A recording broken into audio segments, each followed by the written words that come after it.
Bendiciones. Today is Monday, September 23rd. Yesterday was Sunday, and we went to church. Spiritualist Church here in the community locally. A local church, spiritual church. And I've been looking for a Buddhist practice to go to, but I haven't found one to go to yet. I used to go to one that I really liked that would do chanting and all that, but then after the 2020 they had stopped, and then I haven't found where something similar where they have started that up again. Anyways, at church they were talking about the 10 manifestations of God, and they were talking about how all creation is vibration. God is vibration, and vibration manifests in sound, light, calmness, love, peace, wisdom. I am made of the one universal cosmic vibration. I am made of the one universal cosmic vibration. I am made of the one universal cosmic vibration. So in manifested vibration in sound is like an Om, and in Christianity, Amen. Om, the vibration of Om. And in those ways, God, people have also seen God manifest as light. When people say that they're praying and the light came to them, God came to them in light. And the manifestation of God in peace, joyous peace. You have a great sense of well-being and of wholeness as you sit in meditation and God comes to you, and you just have this feeling of just everything is okay, wholeness, you're fine, the sense of peace. And the more that you feel this peace in meditation, the closer you are to God. And every time it gets easier and easier, and you get closer and closer to this ever-existing bliss. And there's God in form. God also appears in form, which can be in like the Divine Mother, Ma, Kali, or in Jesus Christ, or in other gurus. You have to be a persistent devotee to see God in this form, not a half-hearted devotee. And so for Christians, they will see Jesus appear to them, and others will see whatever their whatever deity they choose to use, image that they choose to use.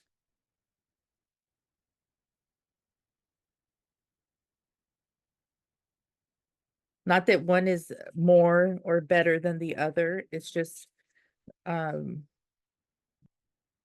if that is the image that you choose, that you pray to, if you have an altar and you have a picture and you are praying and for that, then God will appear to you in that form.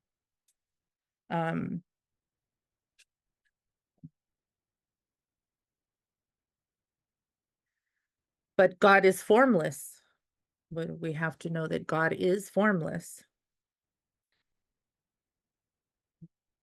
But God also responds through great saints.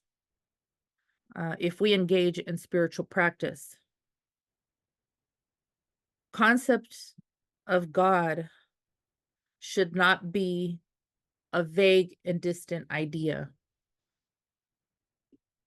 but we must engage in spiritual practice to have experiences, not just say you are a thing and not do the spiritual practice that goes with that thing.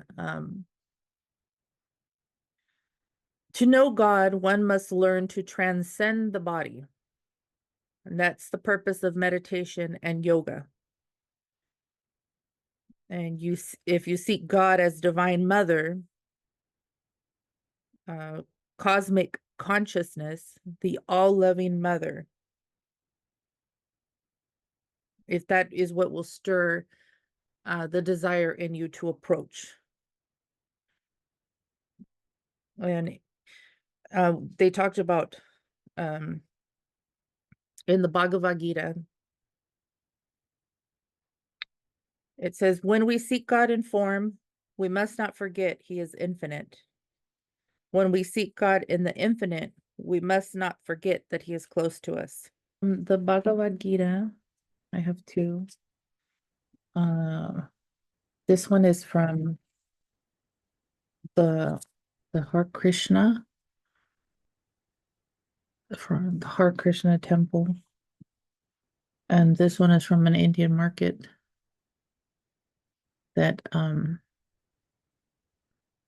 I recorded inside of there and posted a video of where I get incense and stuff like that there.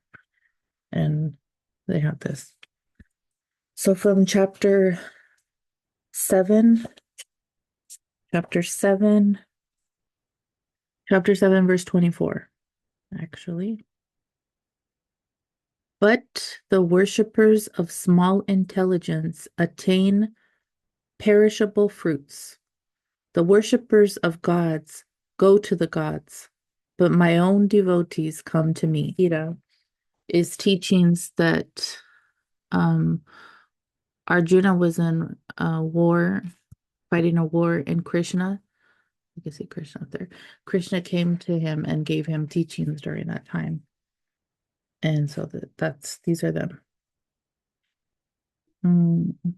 Something like that is what I know. I haven't really read much, just little parts of it, of the Bhagavad Gita. And so again, chapter 7, verse 24. But the worshippers of small intelligence attain perishable fruits. The worshippers of gods go to gods, but my own devotees come to me. So come to me being Krishna. And in the other chapter 7, verse 24, unintelligent men who do not know me perfectly think that I, the Supreme Personality of Godhead, Krishna, was impersonable before and have now assumed this personality. Due to their small knowledge, they do not know my higher nature, which is imperishable and supreme.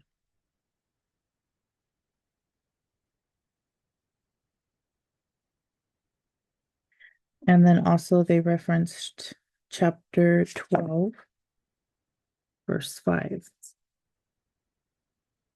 Well, in the little one, chapter 12, verse 1, 2, 3. 1, 2, 3. Where's that? That's 10. Where's it?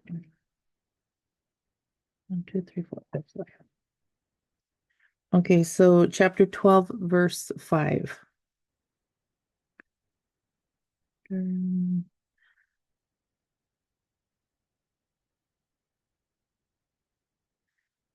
knowledge of field and knower of the field has been recited by sages in various ways and distinctly stated in various metrical compositions. Anna, it is well presented in the well-reasoned text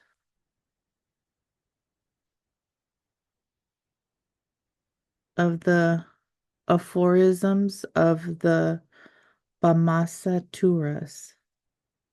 Okay, and then in this one, chapter 12, verse 5. For those whose minds are attached to the unmanifested, impersonal feature of the Supreme. Advancement is very troublesome. To make progress in that discipline is always difficult for those who are embodied.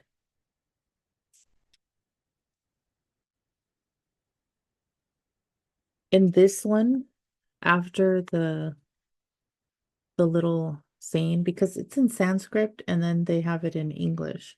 And then there's this is all like a description of what, like breaking down what that actually, what it means.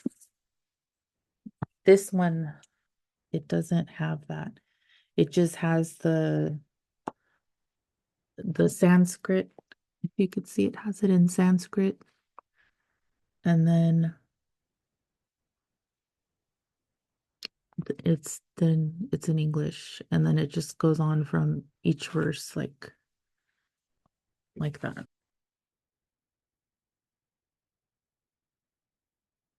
And also talking about the experience has to be experienced personally.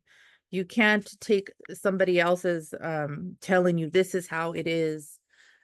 It's the same thing they were saying as in if somebody goes on a vacation and they start describing the vacation to you, they vacation. They start describing the vacation to you, and then after a while you will get bored because it's not like you went, so you can't really have that experience through them. So it's different than actually being there and experiencing it yourself. So if they were to tell you, here's a couple of plane tickets to, Machu Picchu or wherever, Peru, then you go there yourself and experience it. That's different than them going and coming back and describing it to you. The same with the spiritual, your spiritual practice, and to have these spiritual experiences. You must engage in the spiritual practice to have the spiritual experiences. And there has to be a stir, a desire to approach these practices.